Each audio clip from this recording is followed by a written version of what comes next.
Hi guys! This is Alea Jen and welcome back to my YouTube channel. So for today's video, magkano nga ba yung nagastos ko sa pag-uwi ko sa Pinas? So sa pagbakasyon ko sa Pinas. So ang itim-itim ko na pero mataba ako. So unang-unang gastos ko is yung paglapag namin sa Bacolod and nag-van lang kami ng jowa ko. Bali, nag-meet kami sa Manila and then sumakay kami pareho ng eroplano. Ayan, papunta ng Bacolod. And pagdating doon, hapon na kami dumating, so hindi pwede kasi last trip na yon, wala nang bus papunta sa city ko, which is napakalayo. So yun yung pinakadulo ng Negros.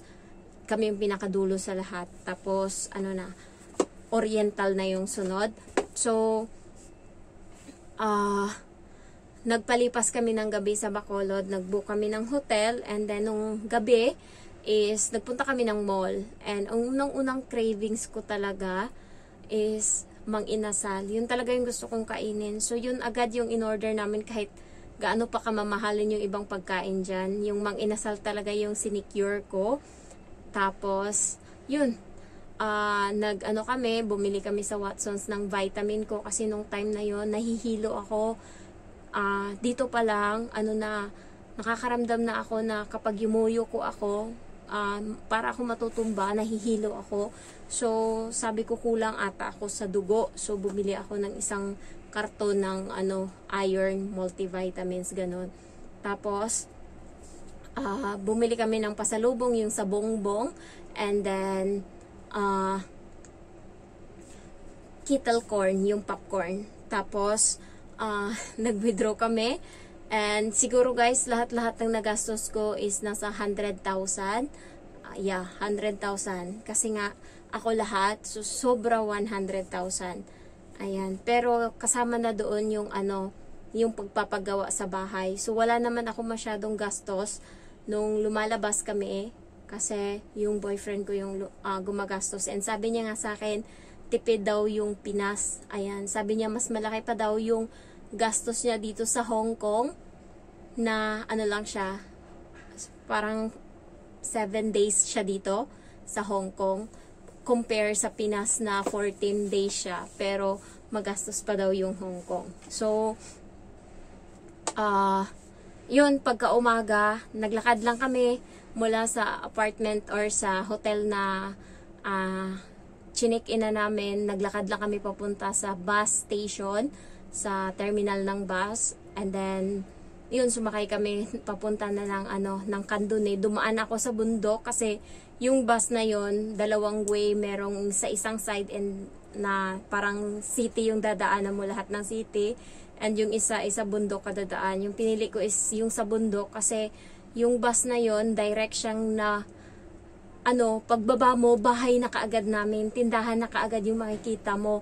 Unlike dun sa kabila, nasasakay ka pa ng tricycle para makapunta doon sa sa bahay namin. So ang ginawa ko, kasi gusto ko silang i-surprise, agad pagbaba, bahay agad. So kaso nag-antay kami ng ilang oras doon sa inistapan namin kasi nga walang bus, kasi nung time na yun bagyo. So inabot kami doon ng alas 6 na kami sakto nakarating sa bahay, and yung papa ko tsaka yung mama ko natulala sila, parang hindi sila makapaniwala. And then hawak ko pa yung kamay ng jowa ko, tapos yung kapitbahay namin, tas yung ibang tao, sila na yung nagbitbit ng mga gamit namin kasi nga wala na blackout na ako. Gusto ko na lang sumigaw, gusto kong yakapin yung mama ko, yung papa ko na ayan, nagawa ko yung 2 years, parang ganon. So ayun, may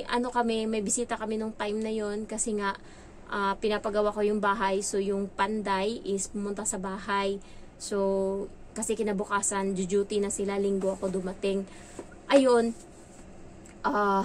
nag-usap-usap pa hanggang sa pinadalan ko ng tapos umuwi.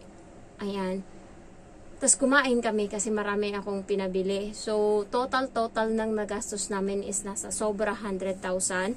kasi nag-withdraw ako ng 50,000, dalawang ATM ko, 10-10, tatlong 10 sa isang ATM, yung sa isa 20. Tapos nag-withdraw uli ako ng 30. Tapos, nag-withdraw ako ng 15 sa Bacolod. And then, nung ako na lang mag-isa doon, wala na yung boyfriend ko, nag-withdraw ako ng 40,000. So, marami akong withdraw, and lahat yun guys is napunta sa bahay. Kasi nung time na pinagawa ang bubong kasi ng bahay ko, hindi yero, hindi parlance. Yung bubong niya is semento, so magastos siya. Yung semento na nabili ko para lang doon is nasa 70 piraso yung semento, and buhangin pa. Tapos, plywood, tapos, wire, tire wire, ganyan. Magastos siya, pero kasi yung labor ko nung time na yun is umabot ng 12,000 kasi ang per day nila doon sa helper, bali dalawa lang yung panday ko na tig 500, and yung 10 doon is puro helper, or yung tinatawag nilang alam mo yun, yung sahod nun is 400. So ang overtime nila is 10 hours. Nag-start sila alas 7 ng umaga, natapos kami alas 2 ng madaling araw. Natulog ako alas 3:30 kasi yung semento sa may namin, sa may pinto namin sa harap ba, tawag namin dun tugkaran, hindi ko na alam kung ano tawag sa Tagalog, yung parang playground, parang hindi playground, basta harap ng bahay, ganyan. So doon nakalagay yung semento, and yun, basa, hindi yun hindi yun matutuyo, so pinangdagnas or pinangbanlawan pa namin yun ng tubig ng kapatid ko, and marami pa, grabe na yung antok ko nung time na yun. So yung labor nila nung araw lang na yun is 12,000, and mahilig ako magbigay sa mga nakikita kong yung mahihirap, lalo yung mga kakilala ko dati, yan, mahilig ako magbigay. So buti na lang yung boyfriend ko is hindi siya nagrereklamo nang hihingi ako sa kanya ng pera. Pahingi ng ganito, pahingi ng ganyan, kunin mo nga yung pera sa may bag. So maawa na lang ako kasi tinatawagan ko siya parati na kunin mo yung bag doon kasi may kukuha akong pera. Kasi isa lang yung namin, yung perahan namin, yung bag niya, nandun yung wallet ko, nandun din yung pera niya. So kahit saan doon, pwede akong kumuha ng pera kung sa wallet ko or sa wallet niya. So ayun, bali halo-halo na yung pera namin. And 8 days kami na nag-check-in sa mga resort doon sa Sipalay.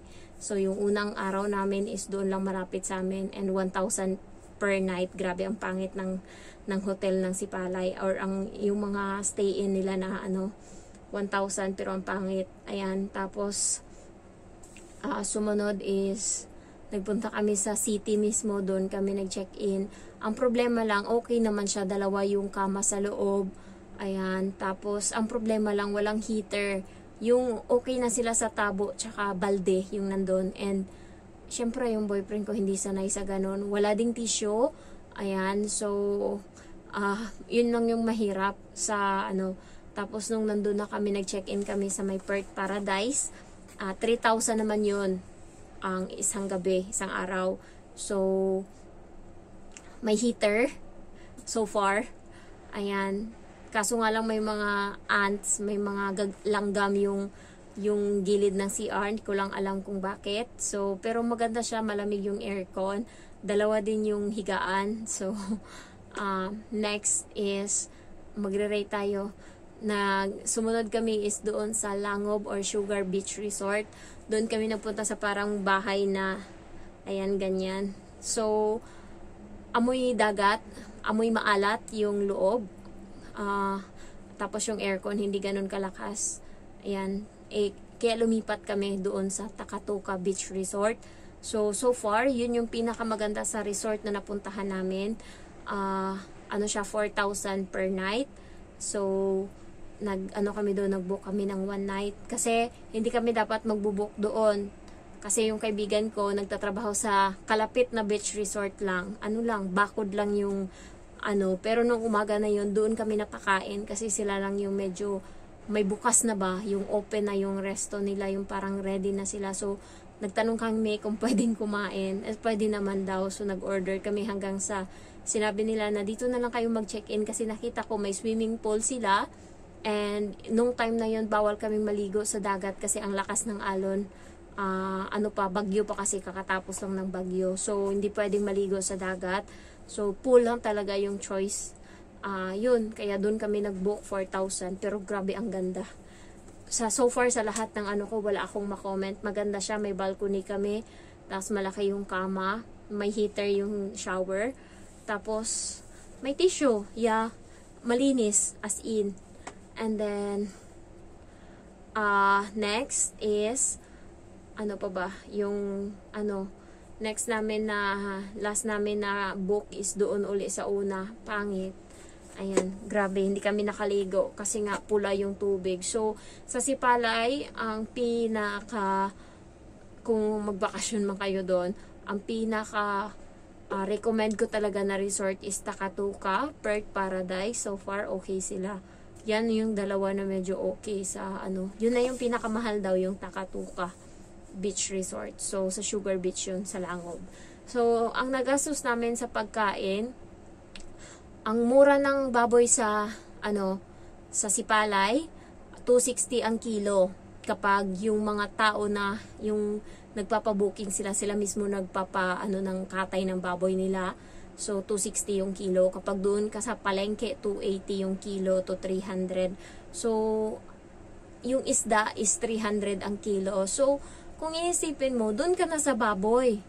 Kung ipapakain kasi namin sa nagtatrabaho kasi libre sila tanghalian. So, kung isipin ko, kung isda, ganon din naman, doon na lang tayo sa baboy. So, yun, baboy always yung ulam namin doon. Doon lang kami napapagastos. And minsan bumibili ako ng tinapay. More on, lahat ng gastos ko is sa tindahan ng mama ko. Kasi pag pupunta ako ng city, tas namamalengke ako, sinasama ko din kung ano yung nakikita kong wala sa tindahan. Minsan walang gatas, ganyan. Bumibili din ako ng grocery ako ng para sa tindahan, worth 1,000. So, space lang ng isang araw, pupunta na naman ako sa city. And yung kapatid kong babae, marunong mag-drive ng motor. Dalawa yung motor namin, scooter, tsaka yung pwedeng pampasahero. So, kapag hapon na, papunta na ng gabi, gumagala kami. Ang iniiwan lang namin sa bahay is yung mama ko, papa ko. Yung dalawang pamangkin ko, yung kapatid ko, ako, tsaka yung boyfriend ko is maalis kami ng bahay. Kami sa dagat kasi pwede kang tumambay doon, bumili ng pizza, ganyan, kumakain kami ng balot, lahat, nag-i-enjoy kami kapag gabi. So, yun yung gastos lang namin and nag-iihaw-ihaw, yun yung namin talaga. Tapos, papagastos lang ako kasi yung papa ko, may sakit siya, namamanas yung paa niya. So, bawal siya sa mga ibang pagkain. Ang kinakain niya lang talaga is mga isda na pili lang. Yung mamahali na isda na yung hindi madugo. So, yun, tag 300 yung kilo. Para lang yan sa papa ko. And then, so far, yan lang yung gastos namin. And yung mga ihaw-ihaw, mga street food, yun lang. Tapos, yun, nagpa-develop ako ng mga picture. Ayan, worth 1,000 din yung nagastos ko doon. So, yan lang. So far, yan lang naman. Mahiling lang ako bumili-bili para sa bahay. And more on gastos talaga sa bahay. Ang laki na ng nagastos ko. Kung bibilangin lahat ng semento na nabili ko na para sa bahay is total of 200 sacks.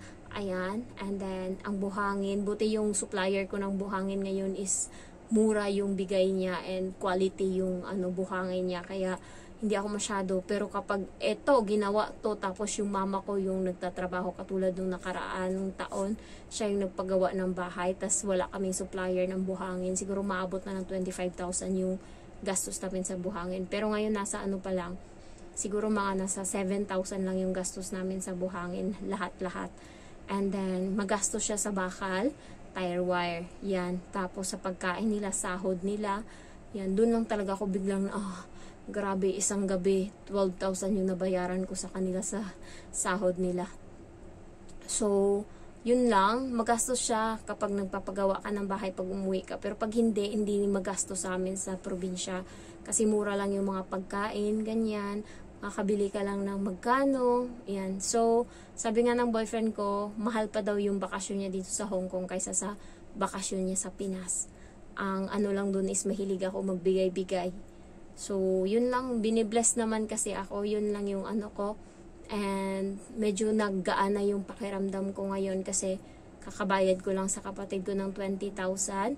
Ano yan eh, hindi yan, alam mo yung umutang lang ako sa kanya ng 8,000 para sa ref. And then, hindi ko na maaalala, basta sinabi ko lang sa kapatid ko, bibigyan kita ng 25,000. So, pinanghawakan niya yun. And nakuha niya na yung 5,000 dati. So, 20,000 na lang yung kulang ko. Kaya binayaran ko siya kanina para wala na akong isipin kahit ano. Yun, may 20,000 siya. Ayan. So, ano lang ako. Konti na lang yung savings ko, guys. Okay lang, babawi na lang uli. So, thank you for watching and I love you all. Bye-bye.